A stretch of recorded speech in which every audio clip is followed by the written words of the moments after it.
Hey everyone, my name is Rosemary Alden. Today my topic is forecasting in power systems, but I wanted to introduce myself first. I think a lot of people here probably know me. I'm a senior in electrical engineering, and if you don't, I just wanted to introduce the University Scholarship Program because I am a grad student through that, hence giving this presentation. If you're interested in grad school at all, definitely check it out. You can start taking classes for undergrad to graduate credit, and yeah, University Scholarship Program, UQI, give it a quick Google. But yeah, today I'll be talking about forecasting in electrical power systems. Here's a quick rundown of what I'll talk to you about today, just the general, like what is forecasting, obviously why do we do it, how is it useful. I'll go through some like traditional forecasting methods, quote unquote new techniques that are talked about with machine learning, and then a little bit with how renewable energy has kind of changed the perspective for forecasting. So let's jump into it. What's forecasting? So just this really simple layman's term definition I've put together here is just an educated guess about future events. And forecasting is done across multiple different fields, including power systems. So what this means in terms of what's actually happening is formal statistical methods or probabilistic methods to try and guess or predict in an educated way what's going to happen in the future. And you can do that based off of just available historical data, or you can develop a mathematical model to represent whatever you're predicting based off of physics and how it connects to those input parameters. Some typical things about how this runs is it's more accurate for groups of data that are summarized together than individuals. Predicting a short time is a lot easier than a long time away from input data, which just makes sense. A term that's thrown around a lot is short-term load forecasting in power systems. So that's anything that's minutes and hours up to a couple weeks out from your input data. There's two main areas in power systems that are generally predicted. So that's your average power load and price. I won't really talk about price as much in this presentation, just because that's a whole other topic, but it's really influential in predicting. Price really does have effect on the market and the cost of things. So okay, so example load profiles here that I just wanted to use to give some context for forecasting. The two graphs here on the top are more of a residential load profile for a house. These graphs are taken from this book over here on the side. And then this graph down here in the bottom left is a more of a industrial application, like industrial factory or plant that runs all the time. And you can see there's differences between the two, residential and the commercial, and then this profile over here in the right, um, over here is the aggregation of four load profiles, these ones here, and then like another one that I didn't fit on the screen. But you can kind of see what I was talking about earlier as the trends kind of become smoother. And this is just four loads. So if you have an entire branch circuit of 1,000 homes that all look like this and would be hard to predict, when you would aggregate them together, they would have a more smooth graph that you can predict more easily. So that kind of aggregated community level is seen more often with greater success in forecasting. So I just wanted to give some uh, specific examples of why forecasting is used and how it's useful. So of course, power systems are really large and require substantial planning. In a general example of why you would use forecasting is you need to know when you need additional generation. So when you need to call up a power plant and ask them to start generation or to turn off or any of those type of things. And you want to know that ahead of time so you can plan and not disrupt market bidding and that type of thing. Some specific other examples of when you would want to predict at a different resolutions or different time increments.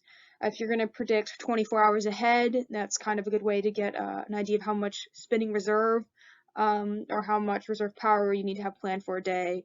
If you're going to do like a few hours, 15-minute resolution, that's kind of looking at how secure bus loads are and like how if you're meeting those and if those are vulnerable in any way. And then you can do week ahead predictions to like schedule maintenance. And these are just a couple examples that I got out of a textbook that I wanted to share with you guys. Some factors that are considered for electric load forecasting include when during the day you are. Power usage for us is a time-dependent variable.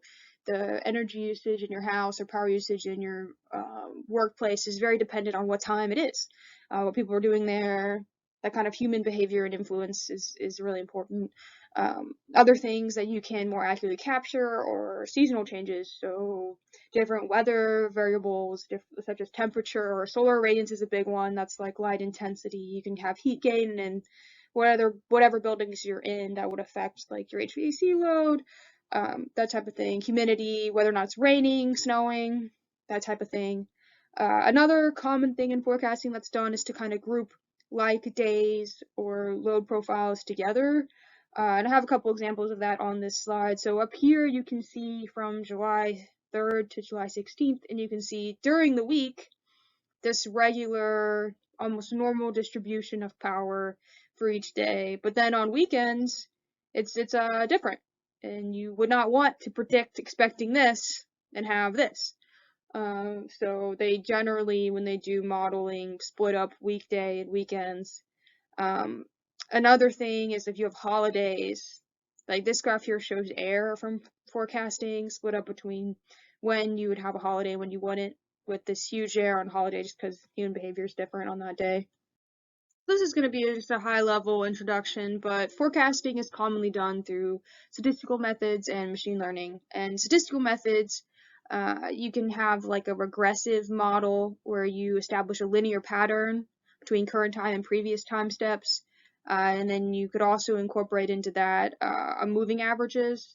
And then you get this common equation as used as like a benchmark in forecasting. It was pitched in the 1970s.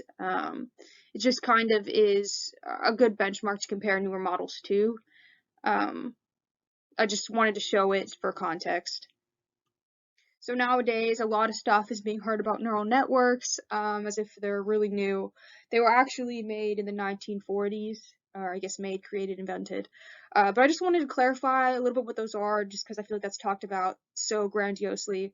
But really, you have your set of inputs, and you're doing a weighted sum to get to your middle layers, and then you're putting that weighted sum through some sort of nonlinear activation function, such as like a sigmoid function shown here. And you can tune the weights and the number of hidden layers, the type of nonlinear activation function, number of neurons, all those types of things, and to try and produce a better output. I just wanted to give a little bit of a clarification on the most basic form of a neural network, because I think they can get kind of complicated, and of course there's different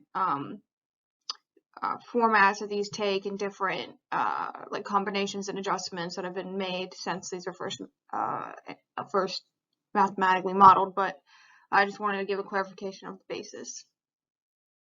So here is an example research paper on this topic. So in this paper, there's three buildings in India that have 15-minute load data, and the authors of this paper were using different models and comparing the performance of those models. So they used a neural network, which is this NARCS. This is fancy for they used weather data is one of the inputs. And then this is the ARMA thing I talked about earlier, the statistical method. They compared them over day ahead, week ahead, month ahead, and you can see week ahead load profile here, and then what it looks like over the month with those weekend days. And you can see, like, as it gets down towards the month, the mean absolute percent error, so your average percent error over your predictions, is higher than for a lot of models at the daily prediction. But yes, this is just, I just want to show this as it's a very evolving field. A lot of research is still going into this. So if you like math, this is something you could get into. Math and programming. Another thing I want to touch on is just how renewables have kind of impacted forecasting. There's been a lot of interest in forecasting different renewable energy types like wind, solar. This paper here kind of shows just the increase in the number of papers written and neural networks proposed to predict solar generation, just because if you can predict a really variable energy source, you could more easily include it in the power system. You can see 2018 was published. There was a huge surge in the percent of models proposed. And just as since 2018, that has just only increased. I just kind of grouped my references on this slide. The textbooks at the top are really good. This one had a lot of information in it. And then I just have some papers. And then my research at the bottom, if you're interested, you can contact me.